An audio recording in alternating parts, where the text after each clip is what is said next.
reflection on Genesis 1-3 from the Bible Diary. All right, let's get into it.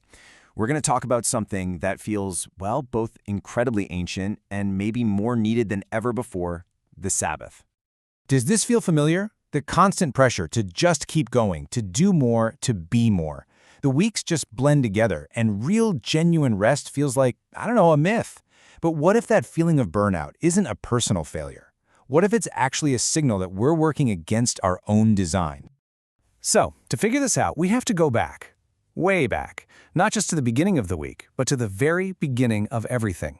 We're going to look at the original blueprint for how rest is supposed to work. Now, what's so interesting here is that the word Sabbath doesn't actually show up in this verse.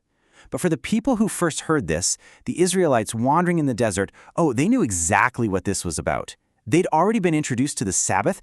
This text here, this was the reason why. It was the foundation for God's entire rhythm. Okay, and this is probably the most crucial point we're going to make.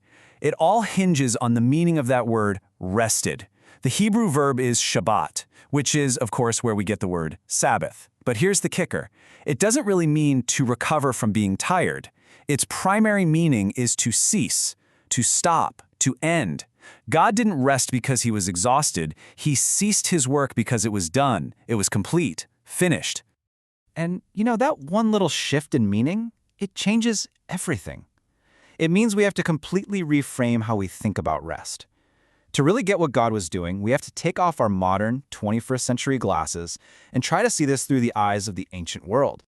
And this comparison just lays it out so perfectly. For us, rest is usually just a pit stop, right? A way to recharge our batteries so we can get back to work.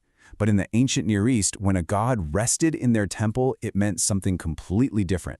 It meant they were taking the throne. They were officially beginning their sovereign rule over their new ordered creation. So get this, rest wasn't a break from ruling, rest was the act of ruling. You can see just how radical the biblical account is when you put it next to other creation myths like the one from Babylon. In their story, the god Marduk has to fight this huge, violent battle with a chaos monster before he can rest. His rest is basically him just catching his breath after the fight. But the God of Genesis? Nope. No battle, no struggle. He sovereignly brings order just by speaking. His rest isn't recovery, it's the peaceful, uncontested beginning of his reign. And this leads to another absolutely stunning detail in the text. God doesn't just cease his work. He does something he's never done before, to something that isn't even alive. Just let that sink in for a second. Up to this point, God has blessed living things, animals and humans. But now he blesses and makes a period of time holy, a day. Why would he do that? Well, if you think of creation as God's massive cosmic temple, and on the seventh day he takes his throne to rule within it, then it makes perfect sense. The day of his enthronement is made holy. He sanctifies the very time of his reign. Okay, so God's rest means he's reigning from his cosmic temple. That's a huge theological idea, I get it. But what on earth does that have to do with our packed schedules and endless to-do lists? Well, everything. Because this divine pattern isn't just a story about the past, it's a rhythm we're invited to step into. It's a gift that's designed to be anything but a burden.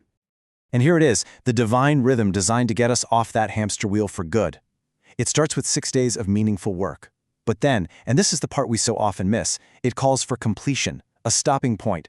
The seventh day isn't just about not working, it's about ceasing our own attempts to rule our little kingdoms so we can enjoy and celebrate the Creator who's already reigning over everything. It's a weekly reminder that our value isn't based on what we produce. So this brings the whole thing right back home, to us. Let's just be honest for a moment. When you think about a day of rest, what's your gut reaction? Is this day a source of joy for you, or is it a source of stress? Is it a feeling of welcome relief, or does it feel like just another box to check, maybe one that's filled with anxiety about all the work you're not getting done? The goal then is actually so simple and yet so profound. It's about consciously finishing our work for the week, ceasing our own striving, and shifting our focus to the Creator who reigns peacefully. This is meant to be a day of joy, a day of delight. And that's probably why the Bible avoids giving us a huge, rigid list of rules. The point isn't to create anxiety about getting it wrong, it's to liberate us to freely celebrate God's completed work and his peaceful reign. So let's leave it with this final thought, a way to completely reframe our entire week. What if rest isn't just a pause button? What if rest is the actual goal we're working toward each week? What if it's not just a break from our important work, but is in fact the destination, the weekly celebration of completion and divine order that all our work is meant to lead to? For more details and to explore the sources, you'll find the link to the original German blog post in the description. If you're interested in more Bible reflections, feel free to subscribe to the channel.